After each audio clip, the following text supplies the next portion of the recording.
Om Namo Narayana, welcome back. Today we're in Book 3 of the Ramayana, looking at chapters 50 and 51. Chapter 50 is called Jatayu Advises Ravana. Jatayu, who was resting on the tree, heard the sound and saw quickly Ravana and Sita. That great bird who was like a flock of mountains and who had a sharp beak, sitting on the top of the tree, uttered these auspicious words. "O 10-headed one, I am Jatayu, the mighty strong king of eagles, wedded to ancient Dharma as well as truth. Rama, the son of Dasartha, is the king comparable to Indra and Varuna, and takes care of the welfare of all worlds. She whom you are trying to abduct is the auspicious and famous lady Sita, who is the wife of the Lord of all the worlds. How can you violate the wife of others, and you, being very strong, should especially protect the wives of other kings? Take away from your mind the thought of touching someone else's wife, and this thought should not enter a brave man who condemns others for such behavior. You should protect the wife of others like you protect your own wife. Learned men take decision on dharma based on the behavior of the king, even if a dharma, artha, or kama is not mentioned in shastras. The king is the best repository of dharma, kama, as well as wealth, so whether an act is bad dharma or good dharma is decided based on the king's behavior. O king of the Rakshasas, you are sinful and fickle by nature. By doing what wicked deed could you get the wealth like an aeroplane? Passion is the conduct of some people, and this cannot be erased, and prosperity will not last long in the house of such bad souls. Rama, who is greatly strong, and has not offended you either in your country or in your city, so why do you want to offend that great follower of Dharma? If for the sake of Sir Panaka Kara trespassed Rama, who is a hero and unsurpassed character, and got killed because of that, please tell me the principle by which Rama went against Dharma, and also tell me why you are stealing the wife of that Lord of the world because of that. Leave Sita at once so that she would not burn you with a fierce look from her eyes, which are like the thunderbolts of Indra. You are not aware of the poisonous snake that you have tied to your cloth, and you are not seeing the noose of God or death tightening around your neck. O king, a man should carry only a burden which does not overburden him, and also eat only that much which would be healthy for him. Who will practice the Dharma which does not bring him fame and glory, and who will do acts which bring suffering to the body? Ravana, I was born 60,000 years ago. From that time I ruled the kingdom which I got from my father and forefathers in a proper way. I am old, and you are youth, having bows, arrows, as well as a chariot, but in spite of that, I will not allow you to go safely carrying Sita. You are not strong enough to carry her in my sight, just like the everlasting rules of Vedas cannot be refuted by arguments of logic. O king, wait for a minute and fight with me in war. If you are valorous, or you are like Kara, and you would be slain and fall dead on the ground. Soon that Rama clad in bark, who has killed several Rakshasas and Danavas many times, also will kill you. Since the sons of the king have gone to a far-off distance, I do not know what to do. O debased one, without any doubt, you are going to be destroyed by fear towards them. As long as I am alive, I will not allow you to take the auspicious lotus-eyed Sita, who is the dear queen of Rama. I am sure that my act would be liked by that great soul, and I do this for Rama and King Dasartha, even if it means giving up my life. Stay there, stay there. O 10-headed one, see me for a minute, and I would show you the hospitality of war, even by giving up my life. O king of the Rakshasa, like a fully ripened fruit dropping from its stalk, I would make you fall from the chariot. Thus ends chapter 50. Chapter 51 is called Jatayu and Ravana Fight. When his just opinions were told by Jatayu, all the 20 eyes of Ravana shine like fire due to great anger. The intolerant king of Rakshasas with blood-red eyes due to anger, and with his bright gold ear globes, jumped on the king of the birds. The matchless fight between them in the forest was tumultuous, and appeared like the clash between two black clouds brought about by a great wind. Then a wonderful war took place between the vulture and the Rakshasa, and it appeared like a war between two winged mountain ranges of Malya. Then the strong one rained reed shafts, sharp and exceedingly dreadful arrows, as well as iron shafts at the vulture king.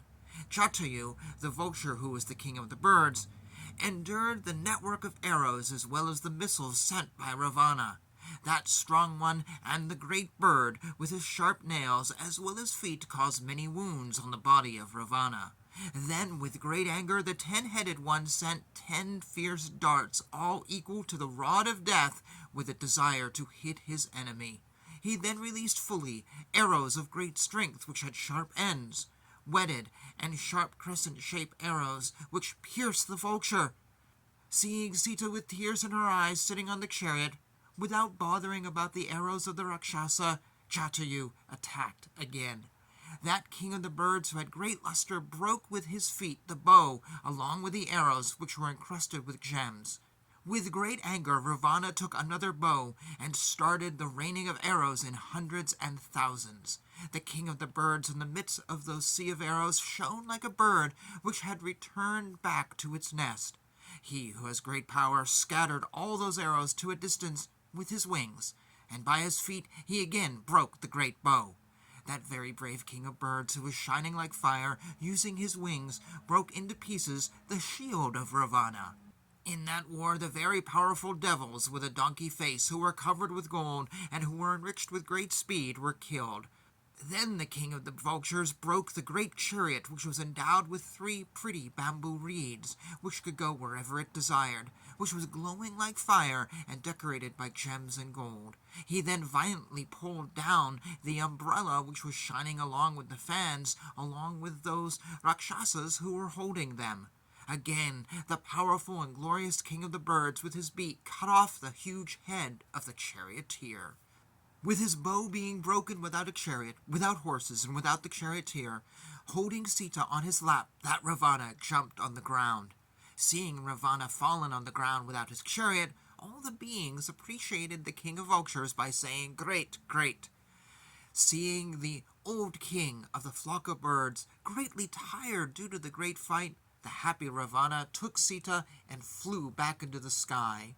The king of the vultures, who had great luster, seeing the happy Ravana going away with the daughter of Janaka in his custody, flying up, chased Ravana, and after chasing him, he obstructed him and said, "Sita is the wife of Rama, whose arrows can hit like Vajrarudha, which would lead to the destruction of all Rakshasas. You foolish one! You are drinking like a thirsty man this poisoned drink, which will lead to the death of friends, relations, ministers, army, and all your allies. Those who do not know the consequences, and who does not have the capacity of discrimination, would be destroyed speedily, and you would be destroyed quickly.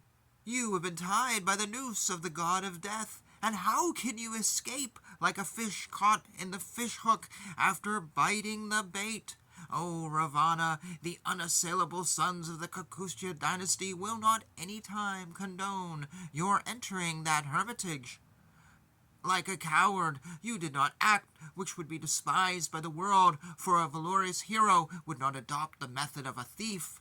If you are a valorous hero in the battlefield, wait for a moment, for Rama will make you lie down dead like your brother Kara.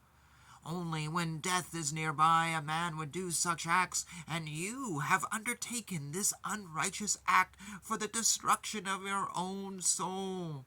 If sin is attached to an action, which good man will undertake it, even if he happens to be the lord of the entire world, and who was born himself?"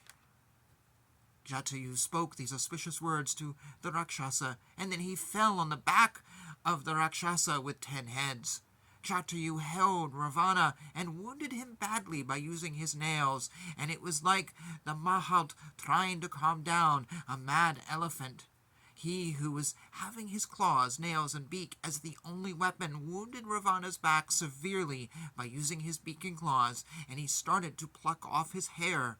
Being exasperated again and again by the king of the vultures, with intolerance rising in him, the king of the Rakshasas staggered to the right so that he could hit the vulture at his back. Clutching Sita on his left side securely, with great anger, Ravana quickly hit back at Jatayu with his palm. Jatayu, the lord of the birds and the destroyer of his enemies, using his beak, outstripped Ravana and tore away his 10 left arms. He was holding Sita by his left hand.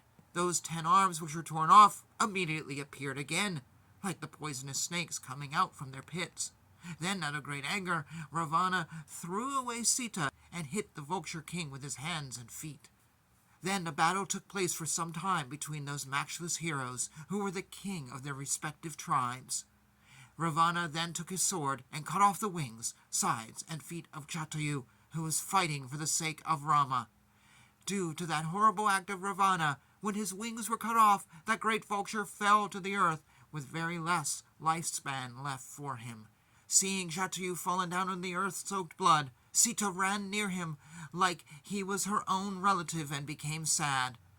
The king of Lanka saw Jatayu, who was shining like a blue cloud, who had white undersides, and who was greatly valorous, and appeared like a fire which had become peaceful. Seeing him like a wingless chariot on the earth, felled there by the quick blows of Ravana, Sita, who had a face like a shining moon, hugged him, and that daughter of Janaka started wailing. Thus ends chapter 51.